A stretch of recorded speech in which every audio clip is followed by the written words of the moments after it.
오늘의 주요 뉴스입니다. 평양에서 남북통일농구 첫 경기가 열렸습니다. 북측에선 리선관 조평통 위원장과 최휘 노동당 부위원장 등이 경기장을 찾았는데 김정은 위원장은 관전하지 않은 것으로 보입니다. 볼턴 미 국가안보보좌관이 1년 내 북한 비핵화를 언급한 것과 관련해 미 국무부가 정부의 공식 입장이 아니라며 선을 그었습니다. 북한의 비핵화 시간표를 제시하지 않겠다고 한 겁니다. 감사원이 4대강 사업에 대한 4차 감사 결과 총 사업비 대비 편익성이 낙제점 수준이라고 밝혔습니다. 이명박 전 대통령이 세밀한 부분까지 직접 다 챙겨 담당 부처는 오염 가능성을 알고도 제대로 보고하지 못한 것으로 드러났습니다. 박상구 금호 아시아나 회장이 기내식 대란 나흘 만에 기자회견을 열고 공식 사과했습니다. 하지만 아시아나 직원들이 오는 7일 박 회장의 갑질과 비리를 폭로하는 집회를 열기로 해 파장은 가라앉지 않을 전망입니다. 국회의원 불체포 특권으로 영장 심사를 피해왔던 권성동 자유한국당 의원의 구속 여부가 오늘 밤 결정됩니다. 권 의원은 강원랜드 채용에 청탁한 적 없다며 여전히 혐의를 부인하고 있습니다. 주 52시간 시행 초기인 요즘 직장인들의 모습이 크게 달라지고 있습니다. 할 일은 그대로인데 노동시간이 짧아져 업무 강도만 높아졌다는 불만이 나오고 소득 감소로 투잡을 찾는 직장인도 늘고 있습니다. 15년 만에 평양에서 열린 남북통일농구대회. 만여 명의 시민들이 경기장을 찾아 응원을 했다고 합니다. 관람할 줄 알았던 김정은 북한 국무위원장은 보이질 않았고요. 연장현 기자가 보도합니다. 단상에 오르는 남북 정부 관계자들을 박수갈채로 맞이하는 평양 시민들. 통일농구 경기를 통하여 한 핏줄을 이은 혈육의 정과 믿음을 더욱 뜨겁고 소중히 간직하게 될 것이며 조명균 통일부 장관도 지난 4월 우리 예술단의 평양 공연을 언급하며 화답했습니다. 이곳 유경 정주영 체육관은 지난 4월 남측 예술단 공연에 이어서 또다시 화합의 전당이 되었습니다. 이어 남북 선수단이 섞여 팀을 이룬 평화팀과 번영팀 선수들이 입장하자 환호 소리는 더욱 커집니다. 선수들은 관중의 뜨거운 함성 속에 밝은 표정으로 몸을 풀었습니다. 형형색색의 막대 풍선을 든 12,000여 명의 평양 시민들은 어느 팀이 골을 넣든 상관없이 즐기는 모습이었습니다. 선수단과 함께 초청된 우리 프로농구 장내 아나운서는 북한 용어를 섞어 중계해 눈길을 끌었습니다.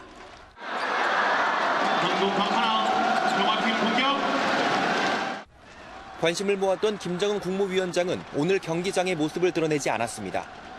대신 최휘 북한 국가체육지도위원장이 조 장관과 가운데 자리에 앉았고 리선권 조국평화통일위원장 등이 참석했습니다. 농구광으로 알려진 김 위원장이 내일 남북 친선 경기 때에는 깜짝 등장할 것이란 전망이 나오고 있습니다. MBN 뉴스 연장현입니다. 오늘 열린 남북통일농구의 가장 큰 특징은 남북 혼합팀으로 나누어서 치러졌다는 겁니다. 특히 아시안게임 단일팀을 준비하는 여자 대표팀은 처음으로 손발을 맞춰보는 기회가 됐습니다. 강영호 기자가 보도합니다. 흰색 유니폼의 평화팀 남측 선수 이명희가 골밑을 돌파하고 공을 이어받은 북한 리정옥이 골밑 슛을 성공합니다. 이번엔 번영팀의 북한 로수경이 기가 막힌 패스를 찔러주고 남한 김한별이 깔끔한 마무리를 선보입니다. 번영팀과 평화팀, 두 팀으로 나눠 남북 혼합으로 치러진 이번 경기.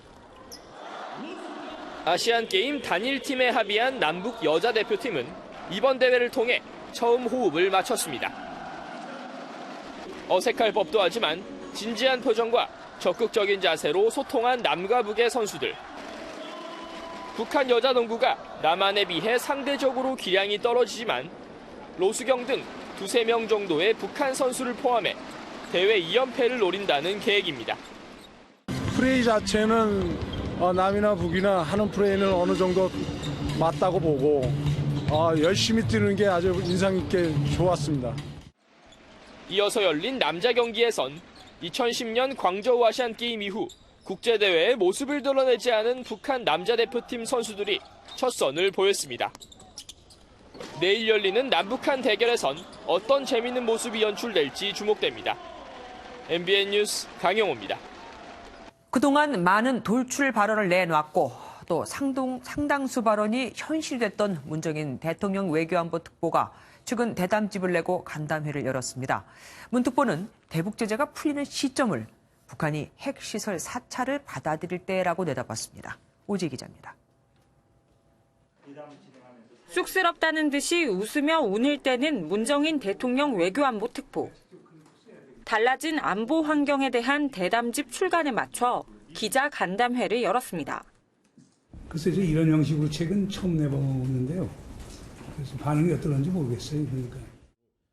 문 특보는 책을 소개하며 모레 폼페이오 미 국무장관의 방북을 시작으로 계속될 비핵화 논의 과정에서 CVID 포함 여부만 따지는 건 우스꽝스러운 일이라고 지적했습니다. 그러면서 대북 제재는 완전한 핵시설 신고와 사찰이 가능해야 풀릴 것으로 내다봤습니다. 또 북미 수교 과정에서 조약보다 스타벅스나 맥도날드의 평양 개점이 평화를 담보할 수 있다고 주장했습니다. 이와 함께 주한미군 주둔 여부는 우리 정부의 선택에 달렸다며 최근 1년간 정부가 보여준 남북관계 복원과 외교력은 대단하다고 평가했습니다. 대한민국 국민과 정부에 달렸다는 거예요. 한국 정부와 국민이 하나된 모습으로 유지를 원한다? 그럼 유지될 가능성이 크다라고 보는 거예요. MBN 뉴스 오지혜입니다. 한강과 낙동강 등 강 4개에 댐과 저수지 그리고 둑 역할을 하는 보를 만들겠다. 바로 이명박 정부가 2008년 시작한 4대강 사업입니다. 수자원 확보와 생태계 복원이 이유였는데 그동안 돈 낭비다. 오히려 수질이 오염됐다는 논란이 많았죠. 그래서 감사원도 감사를 3번이나 이미 했었습니다. 먼저 2010년에는 이 사업이 얼마나 제대로 진행되고 있는지 살폈고 2012년에는 설치된 시설들이 불량이 아닌지 그리고 수질은 정말로 개선이 됐는지를 따져봤습니다. 2013년에는 사업에 참여했던 건설사들과 정부가 계약을 제대로 했는지 집행은 올바르게 됐는지 감사를 했었죠. 물론 당시 감사 때마다 일부 잘못된 점은 있다고 발표는 됐습니다만 보수 정권 때라 그런지 알맹이는 쏙 빠졌었습니다. 그러니까 제일 중요한 이명박 대통령이 왜 이 사업을 추진했는지 또 과연 수십조 원을 들일 만큼 효과가 있는 사업인지에 대해서는 감사가 없었던 겁니다. 그러다 지난해 5월 문재인 대통령의 제안 등에 따라 감사원 최초로 이 한 사건에 대한 4번째 감사가 진행됐습니다. 감사 결과는 이명박 전 대통령이 워낙 강하게 밀어붙여서 담당 부처들이 잘못된 점을 알고도 모두 다 입을 닫았다는 겁니다. 그리고 잘못은 했는데 위법성은 없었다고 결론이 났습니다. 주진희 기자입니다. 문제가 되고 있는 4대강 보는 이명박 전 대통령이 직접 지시했던 것으로 확인됐습니다. 대통령은 보를 설치하여 수자원을 확보하고 깊은 곳의 수심이 5 내지 6m가 되도록 굴착하라는 등의 지시를 하였습니다. 국토부는 이런 방안이 수자원 확보에 근본 대책이 되지 않는다는 것을 알면서도 대통령에 보고하지 못한 것으로 드러났습니다. 환경부도 마찬가지입니다. 사업 후에 일부 보호 구간에서 조류 농도가 증가할 것이라는 사실을 알게 되었는데도 대통령에게는 BOD 기준으로 4대강의 수질이 개선될 것이라고만 보고하였습니다. 감사 과정에서 관계자들은 대통령의 의지를 갖고 있던 사업인 만큼 말해도 받아들여지지 않을 것이라고 보고 보고도 하지 않았다고 밝혔습니다. 또 2012년 완공을 1년 앞당기라는 대통령의 지시가 떨어지자 환경 영향 평가는 축소됐고 예비 타당성 검사는 시행령을 만들어 면제됐습니다. 이렇게 무리하게 진행된 4대강 사업의 효과는 어떨까? 감사원이 연구기관에 의뢰한 결과 4대강 사업의 비용은 31조여 원이지만 편익은 6조 6천억 원, 편익 비율은 0.21로 본전도 못 찾았습니다. 또 환경 부분에서도 물 부족 해소율은 4%에 불과하고 낙동강에서는 조류 증가에 영향을 미친 것으로 추정됐습니다. 하지만 4대강 사업과 관련해 징계 및 공소시효가 대부분 지났고 대통령 직무는 감사 대상이 아니라는 이유로 이번 감사에 따른 징계나 수사 의뢰 사안은 한 건도 없습니다. MBN 뉴스 주진입니다. 친문 가운데 가장 먼저 당대표 도전 의사를 공식화한 박범계 의원이 친문 후보 단일화는 없다며 완주 의지를 밝혔습니다. 오히려 친문 후보 간 단일화를 모색하는 이들을 향해 단일화는 소외되는 사람을 만들고 그건 분열의 정치라고 일침을 놨습니다.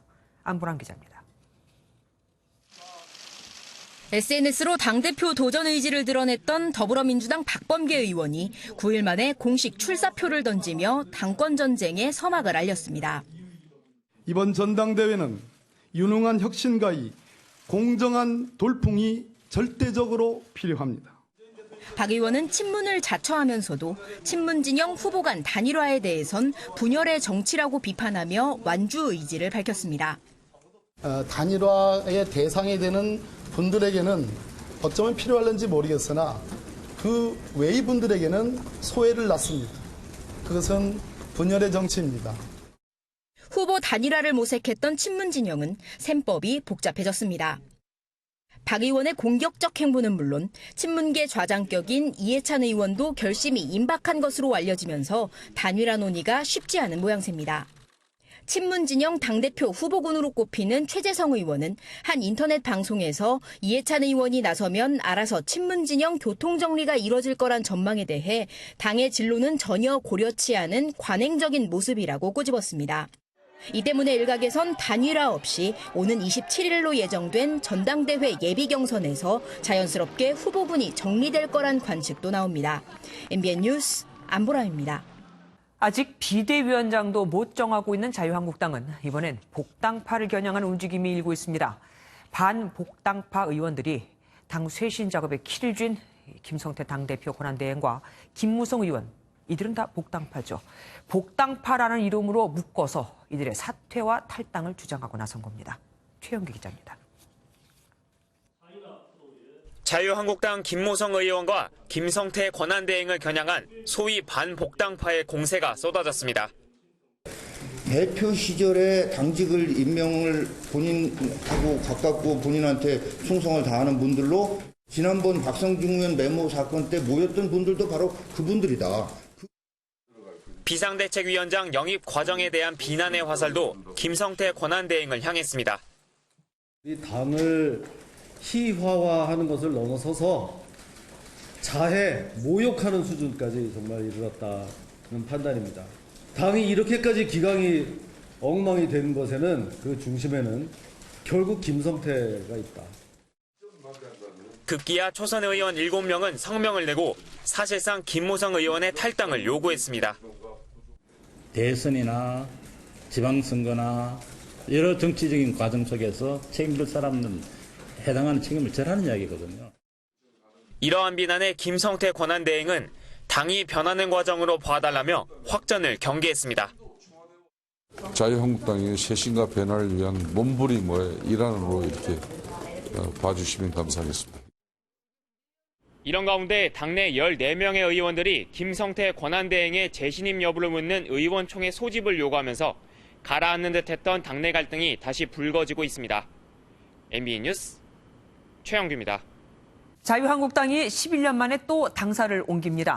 한때 대통령을 2명이나 배출하면서 명당으로 꼽힌 곳이었지만 연이은 선거 참패에 이어 이번엔 재정난까지 겹친 겁니다. 오태윤 기자입니다. 한국당 여의도 당사가 텅텅 비어 있습니다. 11년간 머물렀지만 지방선거 이후 더 열악해진 재정난 때문에 영등포로 당사를 옮깁니다. 새 당사는 2개 층만 쓰면서 매달 1억 원에 가깝던 월 임대료는 5분의 1 수준으로 줄어들게 됐습니다. 가오가 있습니다. 이제 당사 이전 또 사무실 국회에 이제 전부 재배치가 이제 시작됐습니다. 한국당은 과거에도 선거 참패 후 당사 폐쇄 내지는 이전 카드를 꺼냈습니다. 차떼기 사건과 노무현 전 대통령 탄핵 역풍으로 위기에 처한 2004년 한국당의 전신인 한나라당은 총선을 20여일 앞두고 천막 당사를 꾸렸습니다. 그동안 국민 여러분께 지은 죄를 진심으로 참회하면서 오늘부터 이곳 천막에서 새로운 한나라당의 길을 이후 염창동 당사를 거쳐 지난 2007년 다시 여의도에 자리 잡으며 이명박, 박근혜 두 대통령을 배출했지만 연이은 선거 참패에 다시 짐을 싸게 됐습니다. 쇄신의 카드로 꺼내든 당사 이전이 당의 실질적인 혁신으로 이어질 수 있을지 관심입니다. MBN 뉴스 오태윤입니다. 여야가 원구성 협상을 벌이고 있지만 국회 정상화는 아직도 요원합니다. 빈손으로 끝난 6월 국회까지 치면 한 달 넘게 개점 휴업 상태였지만 국회의원들은 월 1,100만 원이 넘는 세비를 다 챙겨갔죠. 심지어 구속된 국회의원들도 말이죠. 뭔가 단단히 잘못됐습니다. 전정인 기자입니다. 지난 5월 29일 정세균 의장 퇴임 이후 40일 가까이 공백 상태가 지속되고 있는 국회. 지난달 임시국회는 본회의를 단 한 차례도 열지 못했고 이번 달 들어서도 원구성 협상은 지지부진합니다. 하지만 월 1,100만 원이 넘는 세비가 꼬박꼬박 지급되고 있습니다. 심지어 구속된 이우현 최경환 의원도 몇 달째 돈을 받고 있습니다. 재보궐선거로 당선된 12명을 빼더라도 지난달에 지급된 세비만 33억 원에 달합니다. 그나마 지난 5월 국회 파행 당시엔 정세균 의장이 나서 세비를 반납하는가 하면 민주당의 손혜원 의원도 세비를 기부했지만 이번에는 아무 얘기조차 없습니다. 사무처에 혹시 그런 문의를 해왔거나 없었어요. 현재까지는 어쨌든 이번 없습니다. 시민단체들은 강하게 비판합니다. 무노동 무임금 원칙을 적용해 세비를 반납하거나 입법 활동에 따라 차등 지급해야 한다는 겁니다. 기본 세비는 절반으로 줄이고 입법 활동을 훨씬 더 많이 하시는 분들에게 차등 지급하는 방안을 고려가 돼야 될 것 같습니다.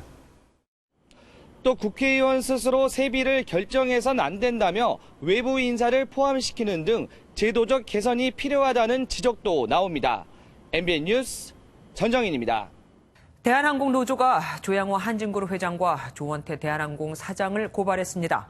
대한항공을 상징하는 태극 문양 상표권을 지주회사로 넘겨 개인이 부당한 이익을 챙겼다고 주장하고 있습니다. 사실이라면 대한민국을 상징하는 이 태극 모양으로 사익을 챙긴 게 됩니다. 김도영 기자입니다. 대한항공 조종사 노동조합과 대한항공 직원연대 등이 조양호 한진그룹 회장과 조원태 대한항공 사장을 검찰에 고발했습니다. 이들은 조양호 회장 부자가 대한항공 상표권을 통해 부당이익을 챙겼다고 주장했습니다. 회사를 공적인 개념으로 생각하는 것이 아니라 사익을 위해서 수천억에 다다르는 회사의 자금을 본인들의 주머니에 넣고 있는 행위. 대한항공은 지난 2013년 태극 문양 로고 등 대한항공 상표권을 지주회사인 한진칼에 이전했습니다. 한진칼은 조양호 회장이 최대 주주로 노조에 따르면 대한항공이 한진칼로 지급한 상표권 사용료만 1,300억 원이 넘습니다. 이들은 상표권 이전으로 조양호 회장이 현금 배당으로만 37억 원을 챙겼다고 주장했습니다. 이어 대한항공의 가치는 임직원들이 노력으로 쌓아올린 것이라며 한진칼은 아무것도 기여하지 않았다고 지적했습니다. 한진그룹 측은 적법하게 사용료를 받은 걸 배임으로 주장하는 건 어불성설이라고 반박했습니다. 한편 또 다른 배임 횡령 혐의로 구속영장이 청구된 조양호 회장에 대한 영장심사는 내일 서울 남부지법에서 열릴 예정입니다. MBN 뉴스 김도형입니다. 우리나라 항공사들 왜 이러죠? 황당한 기내식 사태가 계속되면서 결국 박상구 금호아시아나그룹 회장이 사과했지만 일부 직원들이 박 회장을 포함한 경영진이 물러나야 한다며 이번 주 금요일 촛불 집회를 하겠다고 한 겁니다. 갑질 파문으로 시작된 대한항공과 비슷한 양상으로 흘러가고 있죠. 김민수 기자입니다. 박삼구 회장은 먼저 사과로 기자회견을 시작했습니다. 국민 여러분께 우리 아시아나항공 기내식 사태로 인해서 심려를 끼친 것을 죄송스럽게 생각합니다. 직원들에게도 사과하면서 협력업체 대표의 불미스러운 일에 대해서도 유감의 뜻을 나타냈습니다. 기존에 거래하던 업체와 계약을 끊은 데 대해선 대규모 투자 제의를 거절해서가 아니라 상대방이 원가 공개 거부 등 오히려 불공정한 행위를 했기 때문이라고 해명했습니다. 그러면서 이번 사태와 관련해 경쟁 회사에 대한 서운한 감정까지 나타냈습니다. 극단적으로 대한항공에서 도와주면은 또 해결할 수 있었습니다. 근데 죄송스럽게도 협조를 못 받았습니다. 대한항공과 같이 비리제보 단체 대화방을 만든 일부 아시아나 직원들은 박 회장의 사과 이후에도 이번 사태와 관련해 불만이 여전합니다. 박 회장과 경영진을 몰아내겠다며 오는 6일 광화문 광장에서 예정대로 촛불 집회를 진행하겠다는 입장입니다. MBN 뉴스 김민수입니다. 기내식 대란으로 아시아나 직원들은 요새 얼굴을 들고 다닐 수가 없다고 합니다. 특히 이번 사태는 안전에까지 영향을 미치고 있거든요. 항공안전법 위반까지 될 수 있어서 국토부가 감사를 하겠다고 할 정도입니다. 박통일 기자입니다.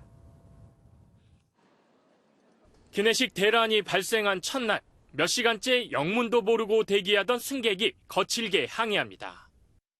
미안한 줄 알아요. 승객들의 분노는 오롯이 직원들의 몫입니다. 나흘째인 오늘도 아시아나 항공역에 끼 24편이 기내식을 싣지 못한 채 출발했습니다. 그나마 실린 기내식도 조합이 안 맞거나 빈약하기 일수, 신선도도 떨어져 식중독 우려까지 나옵니다.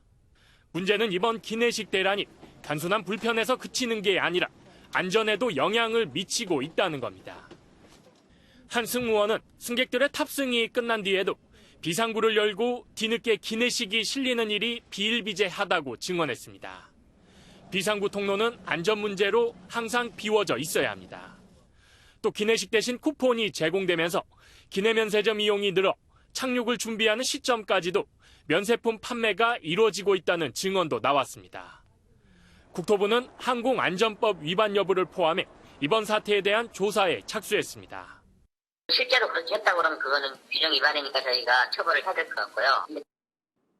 기내식 대란이 장기화되면서 자칫 안전사고로 이어지지 않을지 우려가 커지고 있습니다. MBN 뉴스 박통일입니다. 아시아나 항공의 기내식 대란을 계기로 비행기에는 도시락을 싸가면 안 되냐는 질문이 많이 들어옵니다. 탑승할 때 물도 못 들고 들어가게 하니까 도시락도 당연히 안 되는 걸까요? 사실 확인해서 정주영 기자가 알아봤습니다. 최근 인터넷 SNS에 올라온 글입니다. 앞으로 아시아나항공 타고 외국 가려면 도시락을 지참해야 하느냐 이렇게 꼬집는 내용인데요. 평소 비행기에선 기내식을 먹죠. 그럼 집에서 또는 공항 외부에서 음식물을 챙겨가면 기내에서 먹을 수 있을까요? 인천공항공사에 따르면 쌀밥과 마른 반찬, 빵, 과자, 초콜릿, 심지어 김치와 국, 죽까지 용기당 100ml 이하면 기내 반입이 가능합니다. 또 사과나 바나나 같은 과일 역시 기내에서 모두 먹는 조건이라면 별 문제가 없다는 게 농림축산검역본부 쪽의 설명입니다. 취재 결과를 종합해보면 도시락을 싸서 비행기에 탑승할 수 있고 다만 모두 다 먹어야 한다는 조건이 따릅니다. 그렇다면 승객들은 왜 기내에 음식물 반입이 안 된다고 생각하는 걸까요? 아마도 출국할 때 받는 이 보안 검색 때문일 텐데요. 이때 드시던 물은 버리세요. 칼처럼 날카로운 물건 버리세요. 이렇게 요구를 하니까요. 기내에 반입하면 안 되는 위험한 물품은 이렇게 법으로 규정이 돼 있는데요. 여기에 음식물은 포함되지가 않습니다. 말씀드린 대로 물이나 국도 가지고 갈 수 있는데 각각 100ml를 넘지 않는 이런 용기에 담겨야 합니다. 우리가 생수를 버리는 건 보통 500ml짜리 용기에 담겨서 기준을 초과했기 때문입니다. 다만 국가별, 항공사별로 세부 규정이 다를 수도 있어 출국 전에 꼭 확인하셔야 합니다. 사실 확인 정주영입니다. 며칠 전 병원 응급실에서 술에 취한 환자가 의사를 마구마구 폭행한 사건이 있었습니다. 의사는 코뼈가 나가고 치아도 부러졌습니다. 조경진 기자입니다. 한 남성이 팔꿈치로 의사의 얼굴을 가격하더니 주먹을 휘두릅니다. 바닥에 넘어진 의사의 머리채를 잡고 폭행을 이어갑니다. 지난 1일 밤 9시 30분쯤 전북 익산의 한 병원 응급실에서 술에 취한 남성이 의사를 폭행했습니다. 의사는 코뼈와 치아가 부러져 입원 치료를 받고 있습니다. 가해자는 경찰 조사에서 의사가 비웃는 모습에 화가 나 폭행했다고 진술했습니다. 당시 가해자는 술에 취한 상태였습니다. 빨리 진통제를 놓아달라고 하는데 안 놓아주니까 비웃고 이제 그런 차원에서 이렇게 가격을 한 것 같아요. 잘못에 대해서 다 인정하고 있어요. 의사들은 총각을 다투는 응급실에서 있어서는 안 될 일이라며 공분했습니다.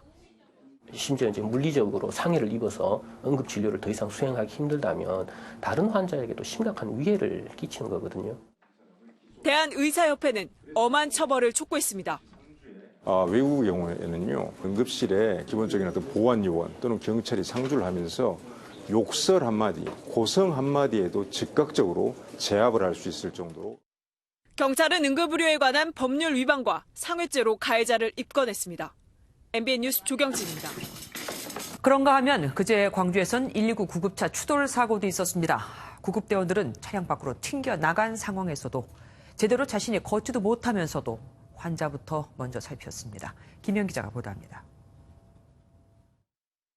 구급차 2대가 사이렌을 울리며 교차로 갓길로 진입합니다. 구급차 안에서는 구급대원이 의식과 호흡을 잃고 쓰러진 환자에게 흉부 압박 조치를 하고 있고 다른 구급대원은 환자에게 공기를 불어넣고 있습니다. 구급차가 교차로에 진입하던 순간 차량 한 대가 쏜살같이 다가와 구급차를 들이받습니다. 옆으로 넘어진 구급차 안은 아수라장이 됐습니다. 구급대원 2명과 실습생, 그리고 환자까지 구급차 뒷문이 열리면서 밖으로 튕겨나갑니다. 구급대원들은 제대로 걷지 못하는 와중에도 환자에게 엉금엉금 기어가 상태를 살핍니다. 무전 교신도 이루어지지도 않았고 치 내릴 만한 그런 상황이 아니었는데 본능적으로 갔던 것 같아요. 환자 보호 차원에서. 청와대 국민청원에는 신호 위반을 한 구급차 운전자를 처벌하지 말라는 청원이 줄을 잇고 있습니다. MBN 뉴스 김현입니다. 지금쯤이면 대학은 방학을 하고 대부분의 대학 교실은 텅 비어 있죠. 하지만 기자가 찾아가 보니 텅 빈 강의실에 불이 켜져 있었고 시원하게, 아니 추울 만큼 에어컨이 세게 틀어져 있었습니다. 에너지 낭비가 어마어마한 거죠. 민경현 기자가 현장 취재했습니다. 방학을 맞은 캠퍼스가 한산합니다. 어두운 건물 복도, 그러나 한 곳에서 빛이 새어나옵니다. 약 300명 정원의 텅 빈 대형 강의실에 환하게 불이 켜져 있는 겁니다. 이런 에너지 낭비 강의실은 곳곳에서 발견됩니다. 컴퓨터와 빔 프로젝터까지 켜놓고 유령 강의를 하기도 합니다. 예전 같은 강의 듣거나 모임 같은 것도 그냥 켜놓고 나가는 것 같은데 별로 신경을 안 써봤어요. 정부가 교육기관에는 약 15% 저렴하게 전기를 공급하는데 싸다는 이유로 전기를 펑펑 쓰는 겁니다. 이런 가운데 서울대학교는 6년 연속으로 서울에서 가장 많은 에너지를 소비하는 기관으로 조사됐습니다. 문제는 다른 대학들도 마찬가지란 겁니다. 빈 강의실에 환한 불은 기본, 켜져 있는 에어컨도 똑같습니다. 24도로 설정돼 있는 온도를 맞추려고 찬바람이 계속 나오는데 추울 정도입니다. 그러나 신경을 쓰는 이는 아무도 없습니다. 담담해가지고 다니지는 않고요. 건물 계속 수시로 돌아다녀야 되니까. 에너지 먹는 하마가 된 캠퍼스. 국내 대학의 에너지 사용량은 지난 10년간 3배 가까이 올랐습니다. MBN 뉴스 민경영입니다. 방금 기자가 찾아갔던 2개의 대학은 놀랍게도 환경부가 추진하는 그린 캠퍼스 프로그램에서 에너지 절약을 잘했다고 상까지 받은 곳입니다. 어떻게 이런 일이 가능한 걸까요? 전민석 기자가 알아봤습니다. 그린 캠퍼스는 온실가스 배출 감축을 위해 환경부에서 추진하는 프로그램입니다. 경진대회를 통해 우수 학교를 선정하고 최고 1억 4천만 원의 상금까지 지원합니다. 하지만 빈 강의실에 불을 켜놓는 2 대학은 각각 지난해와 올해 그린 캠퍼스 우수 대학으로 선정됐습니다. 프로그램이 잘 이뤄지고 있는지 살펴봤습니다. 서울대가 지난 3년간 매출한 단위 면적당 온실가스 양입니다. 온실가스 감축을 잘했다며 상까지 받았지만 오히려 매년 배출량이 늘어나는 게 확인됩니다. 전국 400여 대학이 대상이지만 정작 참가하는 수는 매년 15곳 안팎이다 보니 큰 노력 없이도 수상이 가능한 겁니다. 이 사업이 온실가스도 하나 항목인데 그것만 보는 거 아니에요. 온실가스는 그중에 하나예요. 온실가스. 심지어 선정이 되고도 지속적인 관리가 안 돼 이전 상태로 돌아간 대학도 있는 것으로 드러났습니다. 교육부 평가에 이런 온실가스 저감 노력들, 그 결과들이 어느 정도 반영이 된다면 대학교에서도 많이 움직일 수 있지 않을까. 환경부가 매년 10억여 원의 혈세를 투입하는 그린 캠퍼스 프로그램에 대한 전면적인 개선이 필요해 보입니다. MBN 뉴스 전민석입니다. 지난달 드루킹 김동원 씨가 당시 네이버 야권에 매크로 금지 조항이 없었다는 걸 주장하고 있다고 단독 보도를 해드렸죠. 김 씨는 오늘 그 주장 그대로 법정에서 자신의 마지막 의견을 밝혔습니다. 자신도 약간은 억울하다는 거죠. 이혁근 기자입니다. 의견서에는 매크로를 사용한 올해 1월 네이버 약관에는 자동화 프로그램을 사용하면 안 된다는 조항이 없었다는 내용이 담긴 것으로 전해졌습니다. 보도가 나간 지 보름 만에 드루킹 김동원 씨가 법정에서 직접 입을 열었습니다. 김 씨는 먼저 범죄 행위를 부인하는 것은 아니지만 양형에 반영해달라며 운을 뗐습니다. 이어 당시 네이버 약관에 매크로와 같은 자동화 프로그램을 금지하는 내용이 없었다며 제한 규정이 없는 만큼 처벌할 수 없다고 주장했습니다. 또 네이버가 광고 수익을 올리려고 기사 댓글에 대해선 매크로 사용을 묵인하거나 방치한 것이라고 덧붙였습니다. 하지만 검찰은 약관에 이미 업무 방해나 부당행위 금지에 대한 조항이 있는데 이번에 막대한 피해를 봐 구체화한 것뿐이라고 맞받았습니다. 김 씨의 주장에 대해 김 씨의 변호인은 선을 그었습니다. 저희가 아니다라는 식으로 얘기하는 건 예상이 해줬었고 얘기를 듣던 건데 나의 경우는 그냥 김대원 씨의 생각으로 했던 것이고 내가 그게 뭐 문제라는 식은 아니고 본인들은 그렇게 생각을 해서 이걸 시작하게 됐다. 3주 뒤 집행유예가 선고될 것이란 전망이 조심스럽게 나오는 가운데 드루킹이 풀려나면 수사에 변수가 생기는 특검도 법원의 판단에 촉각을 곤두세울 것으로 보입니다. MBN 뉴스 이혁근입니다. 강원랜드 채용 과정에 부정 개입했다는 혐의를 받는 자유한국당 권성동 의원의 구속 여부가 오늘 밤 결정됩니다. 권 의원은 혐의를 모두 부인하고 있는데요. 취재기자 연결해서 알아보겠습니다. 이병주 기자, 법원의 영장심사 어떻게 끝났습니까? 네, 심사는 오전에 진행돼 현재는 재판부의 판단만 남은 상황입니다. 권성동 의원은 강원랜드 특별수사단이 있는 서울 북부지검에서 대기하고 있는데요. 권 의원에 대한 영장심사는 국회 일정 등으로 검찰이 영장을 청구한 지 46일 만에 이뤄졌습니다. 권 의원은 강원랜드 교육생 채용 과정에 지인의 자녀 등 10여 명을 선발해달라고 청탁하거나 최응집 전 강원랜드 사장의 청탁을 들어주는 조건으로 자신의 비서관을 채용하게 한 혐의 등을 받고 있습니다.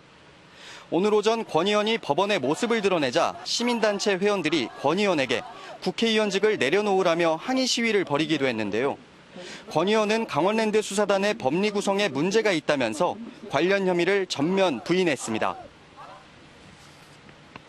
그 부분에 대해서는 여러 차례 보도자를 통해서 저와 무관한 일이라는 말씀을 드렸습니다. 오늘 권성동 의원 말고도 이재필 전 고용노동부 장관의 구속영장 실질심사도 있지 않았습니까? 네, 이재필 전 장관에게는 국고손실 등의 혐의가 적용됐습니다.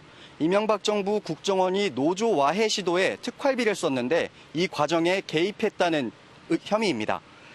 검찰은 지난 2011년 국정원이 민주노총과 한국노총의 양대 노총을 분열시키려고 이 전 장관을 통해 제3노총에 특활비 1억 5천만 원을 쓴 것으로 보고 있습니다.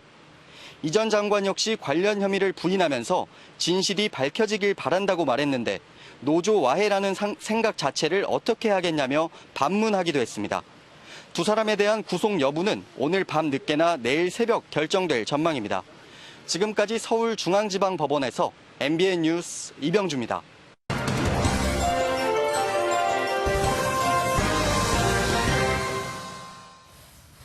염불엔 뜻이 없고 잿밥에만 마음이 있다. 진짜 해야 할 일엔 정성을 들이지 않고 입속 차릴 자리 싸움에만 몰두하는 요즘 국회 얘기입니다. 4년 임기 가운데 절반, 전반기 국회가 끝난 지 한 달이 지났지만 후반기 국회를 어떻게 꾸릴지 그림조차 그리질 못하고 있거든요. 국회는 16개의 상임위원회와 2개의 특별위원회로 나뉩니다. 의원들이 발의하는 법안이 통과하려면 이 상임위원회 심사를 통과해야 하는데 각 당이 어떤 상임위를 차지하냐를 두고 이른바 자리 싸움을 하고 있는 겁니다. 예산이 많거나 지역구 주민들에게 점수를 딸 수 있는 위원회는 당연히 인기가 많죠. 속칭 업적은 다음 선거에서 이길 수 있는 중요한 요인이거든요. 그런 면에서 유리한 상임위는 어디일까요? 19대 의원 31명 가운데 20명이 20대에 당선돼 속칭 상환율이 생환율이라고 하죠. 65%나 되는 국토교통위는 부동의 1위입니다. 지역의 도로나 기반시설 예산을 배정할 수 있어서 기침소리 꽤나 낼 수 있거든요. 다음으론 16명 중 10명이 생환한 법사위, 21명 중 13명이 생환한 외통위도 인기입니다. 반면 생환율 40%를 밑도는 보건복지위와 미래창조위는 이른바 비인기 종목, 52시간 근로와 최저임금 문제 등으로 시끄러운 환경노동위와 민감한 사안이 꽤 많은 여성위도 기피 대상입니다. 상임위원장 자리 경쟁도 치열합니다. 상위를 통과한 모든 법안을 재심의하는 법제사법위원장 자리를 시작으로 어느 당이 몇 개의 위원장을 차지하냐를 두고 말 그대로 이전 투구가 벌어지는 거죠. 그런데 이렇게 자리를 맡아도 이들이 맡은 일을 다 잘했다는 말은 별로 들리질 않죠. 할 일은 안 하고 자리만 차지하겠다는 걸까요? 오늘도 국회 원구성 협상은 실패했습니다. 혹시 잊은 건 아닌가 해서 묻습니다. 2년 전 속칭 금배지를 달기 위해 유권자들에게 그리고 자신에게 했던 약속이 뭐였냐고요. 모르긴 해도 그때는 제밥이 아닌 연불, 그러니까 국민을 위해서 무엇을 하겠다는 푸른 다짐들을 했을 겁니다. 공연불이라도 좋으니 그 약속을 지키기 위한 최소한의 노력이라도 좀 해주기를 부탁드립니다. 뉴스초점이었습니다. 주 52시간 근무 시행 이후 업무 강도가 세졌다는 불만이 나오고 있습니다. 할 일은 그대로인데 근무 시간이 줄어 업무 강도만 높아졌다는 겁니다. 퇴근 기록을 남기지 않는 꼼수 야근까지 생겨나고 있습니다. 정설민 기자입니다. 내년 말 완공 예정인 아파트 건설 현장입니다. 장마로 며칠 동안 공사가 멈춘 탓에 할 일이 태산입니다. 비가 오면 바로 일이 투입이 되는 게 아니고 비 오면 또 정리하는 시간이 또 필요하거든요. 주 52시간 근무 시행으로 업무 강도만 높아졌다는 불평이 나옵니다. 날씨가 지금처럼 서 있기도 힘든데 땀을 뻘뻘 흘려 더 하라 그러면 야근을 밥 먹듯 했던 IT 업계도 상황은 비슷합니다. 눈코 뜰 새 없이 일하지만 작업 기한을 맞추기 빠듯합니다. 야근을 안 하면 못하는 업무량도 줄어지니까 하긴 해야겠고 집에서 하는 일도 출퇴근 기록을 남기지 않은 채 야근을 하는 회사도 있습니다. 나올 때 많이 찍고 나오는 것도 있거든요. 퇴근 시간이 안 지키는 것도 있어요. 해결책은 사람을 더 뽑는 수밖에 없습니다. 하지만 300인 이상 기업 가운데 신규 채용을 고려하는 곳은 절반이 안 됩니다. 근무 환경이 주 52시간 근무 체제를 따라가려면 적지 않은 시간이 필요해 보입니다. MBN 뉴스 정사임입니다. 야근이나 주말 시간제 일자리를 찾는 문의가 부쩍 늘었습니다. 근로시간 단축으로 소득이 줄어들자 당장 닥친 생계 부담 때문에 일부 직장인들이 본업 이외에 또 다른 일거리를 찾아 나서고 있는 겁니다. 김지영 기자입니다. 작은 물류업체에 다니는 직장인 박모 씨는 평소엔 생각지도 않던 주말 편의점 아르바이트 자리를 구했습니다. 주 52시간 근로제로 야근과 주말 근무가 줄면서 월급이 50만 원이나 줄어들기 때문입니다. 초등학생 자녀가 2명인 박 씨는 당장 생활비 걱정에 쉴 수가 없습니다. 지출 줄일 데도 없고 차비라도 아끼려고 했는데 집 앞에 있는 편의점 같은 데는 이처럼 근로시간 단축으로 줄어든 소득을 메우려는 이른바 생계형 투잡 쪽이 생기고 있습니다. 종로의 한 직업소개소에는 야간이나 주말, 시간제 일자리를 찾는 문의가 부쩍 늘었습니다. 일이 없으니까 일당을 하자고 무조건 많아진다고 거의 하고 있어요. 주 52시간 근로제로 줄어드는 월 평균 임금은 37만 원. 특히 저소득 근로자의 생계 부담이 커졌다는 분석입니다. 52시간 거기에 이제 해당되는 근로자들이 보면 대부분 저임금 근로자들이 많아서 그 줄어드는 임금만큼 정부가 전액을 보상을 해준다면 문제가 없죠. 근데 삶의 질을 높이기 위한 근로시간 단축이 오히려 취약 근로자에게는 생계 부담을 키우는 요인으로 작용하고 있습니다. MBN 뉴스 김지영입니다.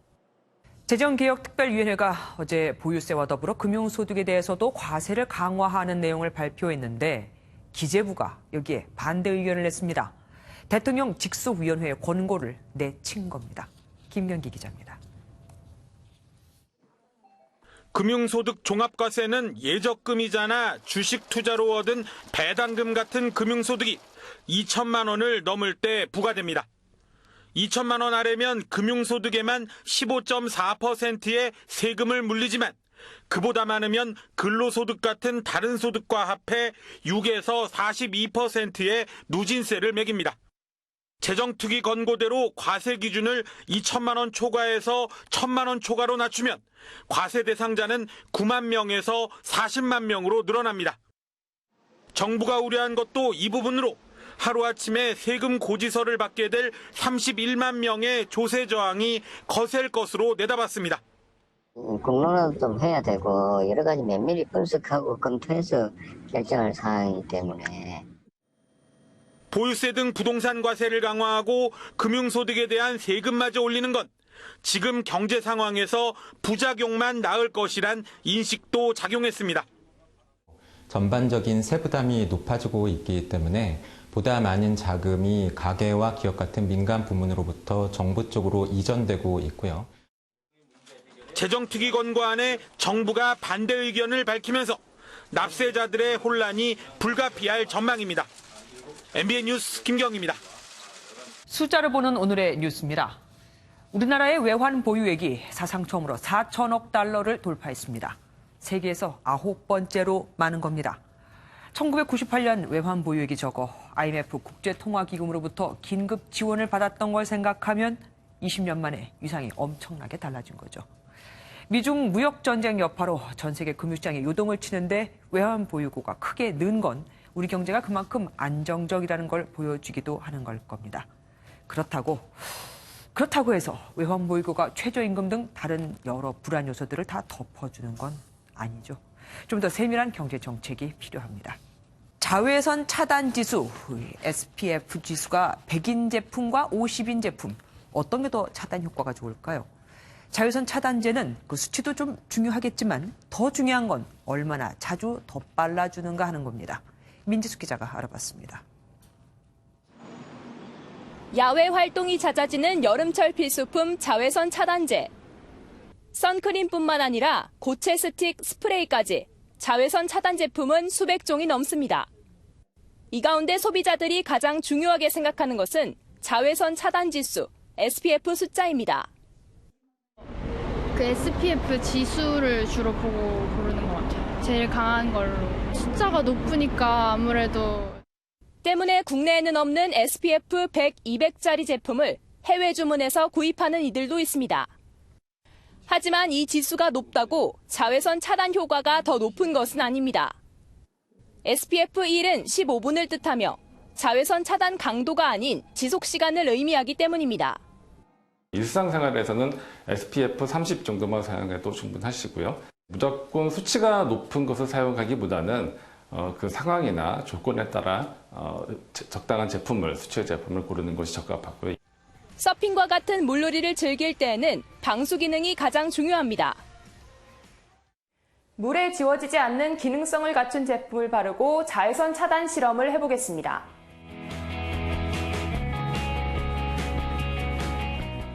(10분) 정도 흐르는 물에 씻어내자 방수성이 없는 제품은 대부분 지워져 자외선을 그대로 통과시키는 것으로 확인됐습니다. 또한 실내에서 주로 활동한다면 SPF보다는 생활 자외선 차단 효과를 뜻하는 PA 지수가 좋은 제품이 좋습니다. MBN 뉴스 민지숙입니다. 태풍 뿌라삐론이 지나고 끈적끈적한 여름 날씨가 찾아왔습니다. 오늘 서울은 31.8도까지 올라 불쾌지수가 높은 후텁지근한 더위가 나타났는데요. 내일은 오늘보다 기온이 다소 내려가겠지만 여전히 여름 더위가 계속됩니다. 내일 서울의 한낮 기온은 28도, 광주는 30도까지 오르겠고 반면 동풍이 강하게 불어들어오면서 상대적으로 선선한 동해안 지방은 20도 안팎에 머물겠습니다. 내일 대기 불안정으로 오후부터 밤사이 내륙을 중심으로는 10에서 50mm 안팎의 소낙성 비가 지나겠습니다. 한편 제주에서는 장맛비가, 동해안을 따라서는 5에서 30mm 안팎의 비가 내리는 곳이 있겠습니다. 내일 제주에서는 제주 남쪽 해상으로 동진하는 장마전선의 영향을 받겠는데요. 중부지방 서울의 아침 최저기온 22도, 대전은 23도에서 출발하겠습니다. 내일 오후 남부 내륙에서는 국지적으로 강한 소나기가 쏟아질 수 있어서 주의가 필요하겠습니다. 동풍의 영향으로 동해안 지방 흐리고 비가 내리겠고 낮에도 서늘하겠습니다. 내일부터 당분간 찬 공기가 유입되며 여름 더위가 다소 주춤하겠습니다. 날씨였습니다. 뉴스팔이 선정한 이 한 장의 사진입니다. 남성이 태어난 지 얼마 안 된 아기에게 젖을 물리고 있죠. 가슴에 엄마, 맘이라는 타투가 새겨져 있긴 하지만 틀림없는 남자입니다. 임신 중독의 아내가 출산 후에 발작으로 수유를 할 수 없게 되자 자신이 직접 미음이나 죽과 같은 유동식에 들어갈 수 있는 관을 가슴에 붙여 이른바 모유 수유를 하고 있는 겁니다. 아픈 엄마 대신 딸 아기에게 젖을 준 이 아빠. 비록 자신의 모유는 아니지만 최초로 모유 수유를 한 남성으로 아빠로 이름을 남기게 됐습니다. 뉴스팔 여기서 마치겠습니다. 함께해 주신 여러분 고맙습니다.